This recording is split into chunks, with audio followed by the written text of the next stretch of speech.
Hi, I'm NanaAma. And hi, I'm Kwasi. And welcome to the Launchpad podcast. Today we're going to be talking about money, the one thing every business needs to survive and to thrive. We're going to be talking about fundraising within the context of startups. And we have some of the most amazing people you could ever talk to on the subject. We have Kweku Koranteng, who is the investment director at Adefco. He has over 18 years of experience in the investment business, from PwC to the African Development Bank. Trust me, Kweku is one of the best people to speak to on this subject. We also have with us the boss lady of private equity, Mirabelle Moreaux. Mirabelle is a partner at Njaro. If she's been practicing for 18 years in private equity. And together with her colleagues, they have disbursed hundreds of millions of CDs to SMEs across the continent, helping them to build sustainable businesses. Welcome, Mirabelle. Thanks for having me. Welcome, Kweku. Thank you. Great. So let's get started, and I'm out. Yeah, let's dive right in. So, where should they start? What types of funding should startups consider? You know, when businesses are starting up, they need to go for the softest kind of capital that they can find. And that's essentially as free money. So you first go to your friends and family, especially the ones that are going to give you money that they won't come chasing you for. So that's where you start. And you are bootstrapping and using this to refine your business model and then have something you could actually go and raise money against. So you start with friends and family, then you could reach out to angel networks. So these are people who have very high risk tolerance and they're willing to give you advice about how to improve your business. So you get some angel networks. And then there are all kinds of incubator programs in country right now. And you can go to those programs. They typically have databases of grants that are available for various sectors, for females, for any special program that an investor or a foundation has thought about and they want to put money again. So these are grants. And so then you really finance your business in the initial stages with the friends and family, angels, and grants until you now have enough of an operational track record to have a conversation with a private equity investor such as myself. And so that will be the next stage, that you're now ready to grow. You're no longer a startup and you're growing. Then you go into equity. At that point, you will give up some of your business for money and advice, and then you keep growing. When you are very, very mature, like any of the big multinationals around, then you can look at going to a commercial bank for debt or some private credit. So that's the spectrum you would go through as a small business, from when you first think of your idea until hopefully after you're long gone and have left your business to your great grandchildren. But definitely start with a free money. Just had a quick follow-up on that. So how do you know when you should move from friends and family to angel? So think about it as a well. You dig a well and you're fetching water out of a well. After a while, it starts to dry up. And if you've gone to friends and family and you're not getting any more money, you move on. If you're from a heavily networked family and you're still able to get free money or very soft money where they say, look, if you make it in 5 years or 6 years, then you can repay. You keep going back to that well. So I would say don't rush to go have a conversation with an equity investor or a bank until you're no longer able to get, friends, family, or grants. And they're natural transitions. And once you hit that, you evolve, because there are family businesses that have never gone out to get private equity money because they've always been able to raise funds from the business itself and grow organically, or fund their businesses through their families, and that's a viable model as well.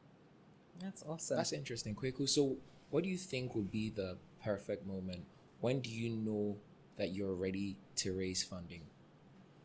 Yeah. Maybe to touch on drying that well, I think it's very important to understand that when you are transitioning to a stage where there are obligation to make payments at specific points in time. And that's why it's important to dry that well as much as possible, because as a startup, you are still testing your concept. You may pivot from one to the other. So your cash flows and certainties of cash flows may not be well defined at that time. So definitely want to stress on what Mirabelle is saying. Dry that well first, dry that softer money first. Even if you have to move away from friends and families, target people who will not be putting obligations on you on when to pay, but at least it's more relaxed in terms of payment terms and things like that. Repeat your question again for me. I think I was asking more on the type of when do you know you're ready for to raise funding. I think you really dealt with that. Yeah, I mean, you're raising as a business, you're raising funding all the time. Funding, whether it's from yourself, which you used to start a business, from friends and family, but knowing when to transition from one next to the other is a question of where you are in your business. And while you are raising friends and family, you have a vision in mind, and you have a sense of what is the total funding requirement that will take you to that vision. While you're raising friends and family, you're also looking at the next stage. What do I need to prepare for that, whether it's equity, whether it's debt? What kind of things do those people want? I'm not there yet, but I should be thinking about that. So you do a lot of research on what Njaro requires, what AgDevCo requires. One of the basic things is record keeping.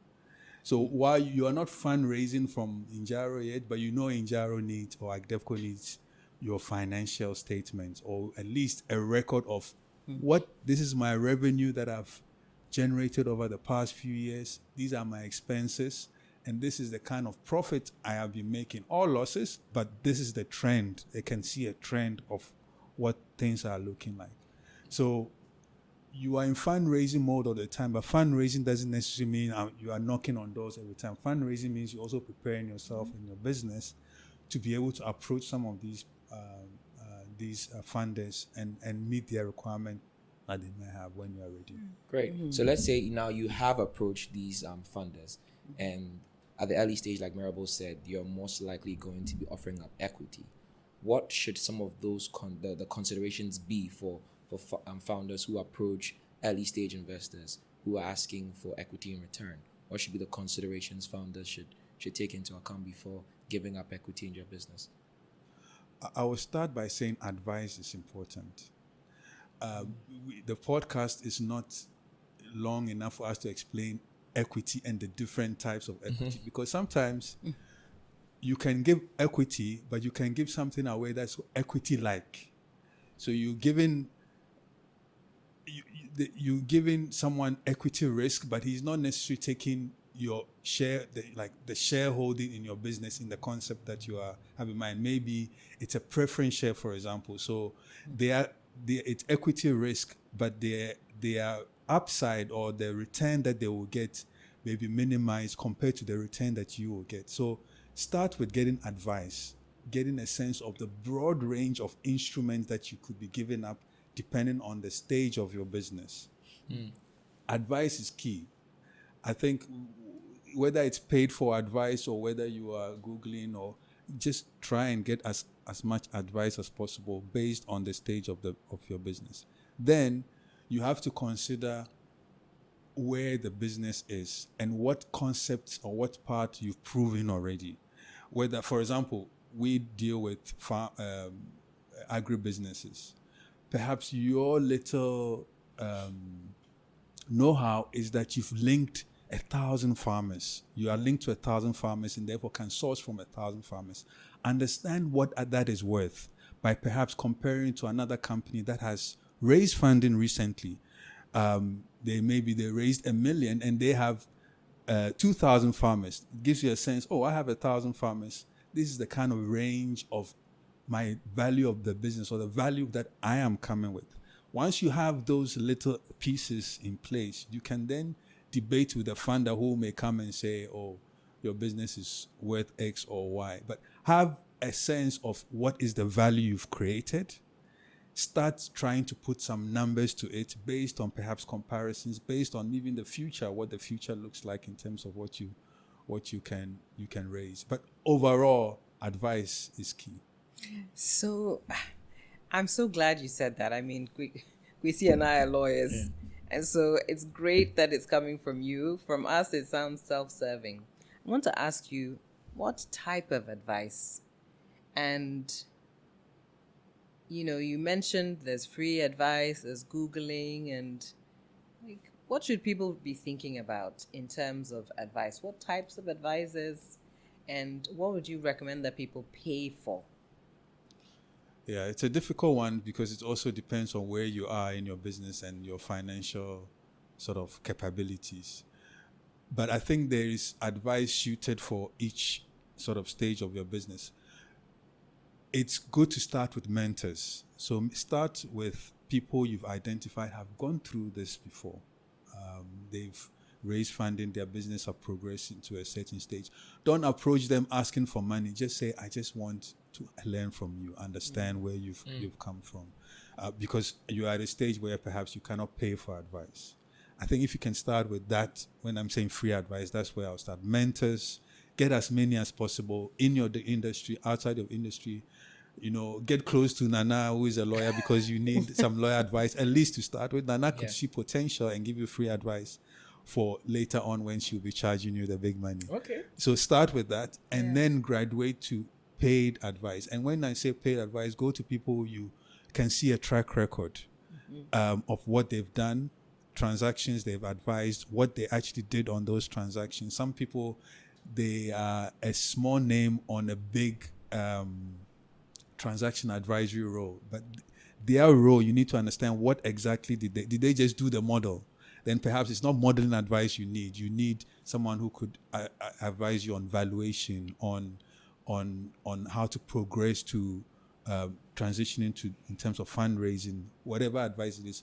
Try and target the people who have done exactly what you need at the time you're going. Okay, you mentioned valuation, and Mirabelle, I want to ask you this: do you have founders coming to you often, pitching to you, asking you to invest in your companies on the strength of how big the idea they have is? And how do you reconcile and how do you respond to that?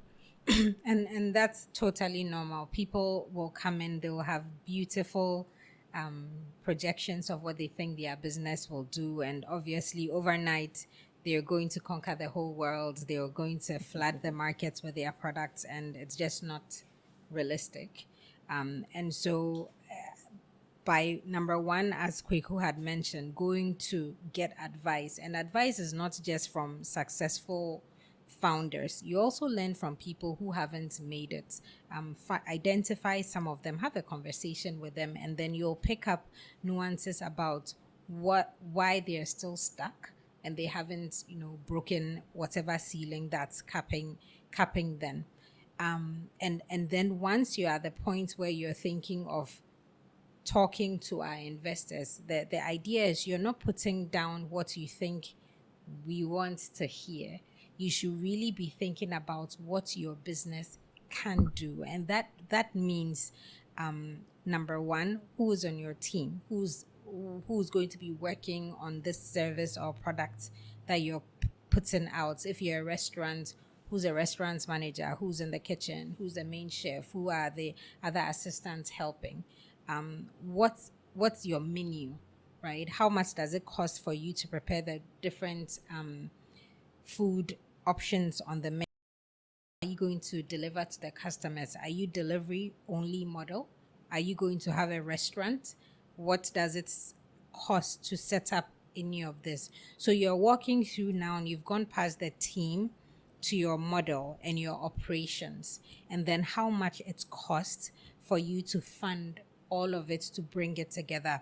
That is a lot more important than just walking in and telling me that, you're going to make so much money overnight. Thank you so much, Mirabelle and Kweku. Thank you for having us. Very grateful. Crazy how time is flying when you're having fun. Thank you. Thank you for having us. Thank you. Thank you. That's what he said. All right. Did all I say right. that? Sounds good. Was that me? Yeah, I like that. It definitely sounds good.